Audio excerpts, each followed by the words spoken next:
ಬೇಳೆ ಒಬ್ಬಟ್ಟನ್ನ ತಿಂದು ಬೇಜಾರಾಗಿದ್ರೆ ಆ ಹೂರ್ಣದಲ್ಲೇ ಈ ಥರ ಕರಿಗಡುಬನ್ನ ಮಾಡಿ ನೋಡಿ ಒಂದ್ಸಲ. ಇದನ್ನ ಹೇಗೆ ಮಾಡೋದು ಅಂತ ನಾನು ಈ ವಿಡಿಯೋದಲ್ಲಿ ನಿಮಗೆ ತಿಳಿಸ್ಕೊಡ್ತಾ ಇದ್ದೀನಿ. Welcome to my channel.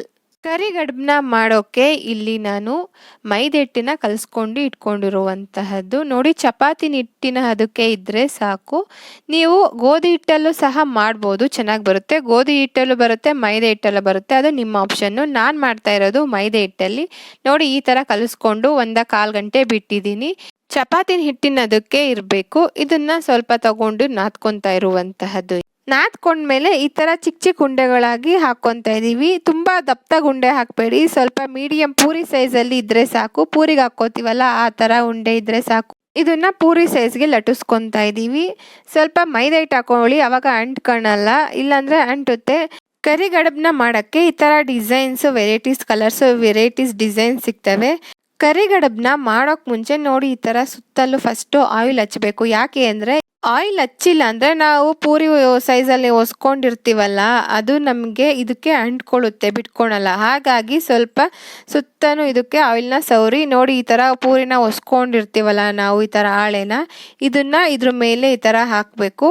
ಈ ಥರ ಹಾಕಿದ್ಮೇಲೆ ನಾವಿಲ್ಲಿ ಹೂರ್ಣ ಇಡ್ತಾ ಇದ್ದೀವಿ. ಎಣ್ಣೆಯಲ್ಲಿ ಕರಿಬೇಕಾದ್ರೆ ಕರಿಗಡುಬು ಇದು ಹೂರ್ಣ ಎಲ್ಲ ಬಿಟ್ಕೊಳುತ್ತೆ ಎಣ್ಣೆಗೆ ಅಂತ ಹೇಳ್ತಾರೆ. ಈ ಟಿಪ್ಸ್ನ ಫಾಲೋ ಮಾಡಿ. ನೋಡಿ, ಈ ಥರ ನಾವು ಸುತ್ತಲೂ ಇದಕ್ಕೆ ಹಾಲು ಹಚ್ತಾ ಇದ್ದೀವಿ. ಹಾಲು ಹಚ್ಕೊಂಡ್ರೆ ಇದು ನಾವು ಎಣ್ಣೆಗೆ ಹಾಕಿದಾಗ ಇದು ಓಪನ್ ಆಗಲ್ಲ. ನಾವು ತುಂಬ ಹೂರ್ಣನೂ ಸಹ ಇಡಬಾರ್ದು. ಎಷ್ಟು ಮೀಡಿಯಮ್ ಸೈಜಲ್ಲಿ ನಾವು ಇಡಬೇಕಾಗಿರುವಂತಹದ್ದು. ತುಂಬ ಜಾಸ್ತಿ ಇಟ್ಟರು ನಾವು ಓಪನ್ ಆಗುತ್ತೆ.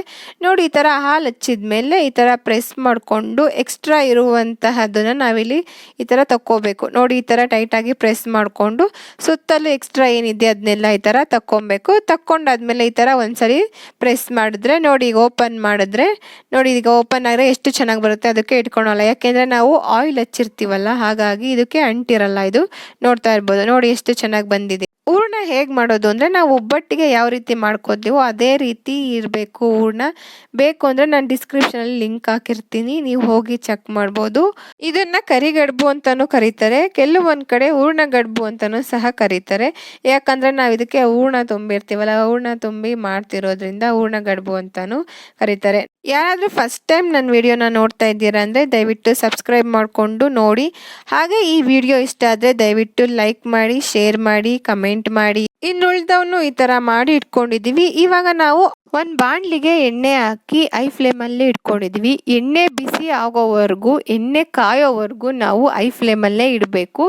ನಾವು ಎಣ್ಣೆ ಕಾದಾದ್ಮೇಲೆ ಕರಿಗಡುಬನ್ನ ಹಾಕಬೇಕಾದ್ರೆ ನಾವು ಲೋ ಫ್ಲೇಮಲ್ಲಿ ಇಡಬೇಕು. ಇಲ್ಲ ಐ ಫ್ಲೇಮಲ್ಲಿ ಇಟ್ಕೊಂಡು ಹಾಕಿದ್ರೆ ಸಿಡಿಯುತ್ತೆ.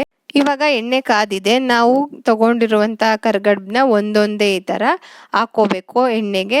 ಐ ಫ್ಲೇಮಲ್ಲೇ ಇಟ್ಕೊಂಡ್ರೆ ಈ ಥರ ಆಗ್ತಿದ್ದಂಗೆ ಸಿಡಿಯೋದು ಜಾಸ್ತಿ. ಹಾಗಾಗಿ ಲೋ ಫ್ಲೇಮಲ್ಲಿ ಇಟ್ಕೊಂಡು ಹಾಕಬೇಕು.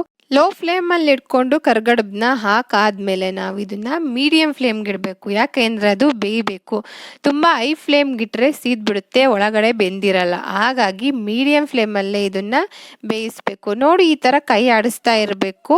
ಕೈ ಆಡಿಸ್ತಾ ಇದ್ದರೆ ಎರಡು ಕಡೆನೂ ಬೇಯುತ್ತೆ. ಕೈ ಆಡಿಸ್ದೆ ಹಾಗೆ ಬಿಟ್ಟರೆ ಒಂದು ಕಡೆ ಮಾತ್ರ ಬೆಂದಿರುತ್ತೆ ಕರಿಗಡುಬು, ಇನ್ನೊಂದು ಕಡೆ ಬೆಂದಿರಲ್ಲ. ಹಾಗಾಗಿ ಇದನ್ನು ಈ ಥರ ಕೈ ಆಡಿಸ್ತಾ ಇರಬೇಕು, ಎರಡು ಕಡೆನೂ ಬೇಯಬೇಕು. ಹಾಗಾಗಿ ಸ್ವಲ್ಪ ಬ್ರೌನಿಷ್ ಬರಬೇಕು, ಇದು ಆಗಿದೆ ಅಂತ ಗೊತ್ತಾಗುತ್ತೆ.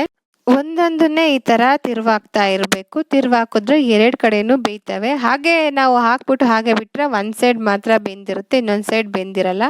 ಎರಡು ಕಡೆನೂ ಬೇಯಬೇಕು ಕರೆಕ್ಟಾಗಿ ಅಂತ ಹೇಳಿದ್ರೆ ಈ ಥರ ತಿರುವಾಕ್ತಾ ಇರಬೇಕು.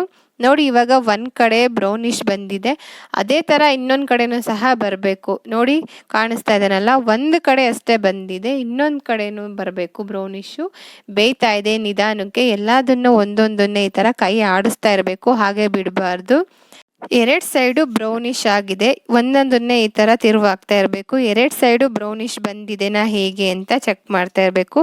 ನೋಡಿ, ಎರಡು ಕಡೆನೂ ಬ್ರೌನಿಷ್ ಬಂದಿದೆ, ಕರಿಗಡುಬು ರೆಡಿ ಆಗಿದೆ ಅಂತ ಅರ್ಥ. ಎರಡು ಕಡೆನೂ ಪರ್ಫೆಕ್ಟಾಗಿ ಬೆಂದಿರುತ್ತೆ. ನೋಡಿ, ಎಷ್ಟು ಚೆನ್ನಾಗಿ ಬಂದಿದೆ ಕರಿಗಡುಬು, ಯಾವುದು ಸೀದಿಲ್ಲ, ಕರೆಕ್ಟಾಗಿ ಪರ್ಫೆಕ್ಟಾಗಿ ಬೆಂದಿದೆ. ಈ ಥರ ಬ್ರೌನಿಷ್ ಸ್ವಲ್ಪ ಕಲರ್ ಬಂದರೆ ಸಾಕು, ಬೆಂದಿದೆ ಅಂತ ಅರ್ಥ. ಇನ್ನು ಏನಾದರೂ ನಾವು ಕಲಸಿಟ್ಟಿರೋದ್ರಲ್ಲಿ ಮೈದಾ ಹಿಟ್ಟು ಸ್ವಲ್ಪ ಎಕ್ಸ್ಟ್ರಾ ಉಳ್ಕೊಂಡಿದ್ರೆ ಈ ಥರ ಚಿಕ್ಕ ಚಿಕ್ಕ ಉಂಡೆಗಳನ್ನ ಹಾಕ್ಕೊಂಡು ನಾವು ಪೂರಿ ಮಾಡ್ಕೊಬೋದು. ಹಿಟ್ಟೇನು ವೇಸ್ಟ್ ಆಗಲ್ಲ. ಈ ಥರ ಪೂರಿನ ಉಜ್ಕೊಳ್ಳಿ, ಸಣ್ಣದಾಗಿ ನಾವು ಸಣ್ಣದಾಗಿ ಉಂಡೆ ಹಾಕ್ಕೊಂಡು ಪೂರಿ ಈ ಥರ ಕಂಪ್ಲೀಟಾಗಿ ಈ ಥರ ಉಜ್ಕೊಳ್ಳಿ. ಎಣ್ಣೆ ಬಿಸಿ ಆದಮೇಲೆ ಅದನ್ನು ಹಾಕಿದ್ರೆ ಆಯಿತು. ಪೂರಿ ರೆಡಿ. ನೋಡಿ ಎಷ್ಟು ಚೆನ್ನಾಗಿ ಬರ್ತಾ ಇದೆ. ಪೂರಿನೂ ಸಹ ಎಷ್ಟು ಉಬ್ಬಿ ಬರ್ತಾ ಇದೆ ನೋಡ್ತಾ ಇರ್ಬೋದು ನೀವು. ನೋಡಿ ಎಷ್ಟು ಚೆನ್ನಾಗಿ ಬರ್ತಾ ಇದೆ. ಪೂರಿನೂ ಸಹ ಚೆನ್ನಾಗಿ ಬರುತ್ತೆ, ಹಿಟ್ಟು ವೇಸ್ಟ್ ಆಗಲ್ಲ. ನೋಡಿದ್ರಲ್ಲ ಈ ವಿಡಿಯೋದಲ್ಲಿ ಕರಿಗಡುಬನ್ನ ಹೇಗೆ ಮಾಡೋದು ಅಂತ ತಿಳಿಸ್ಕೊಟ್ಟಿದ್ದೀನಿ. Thanks for watching.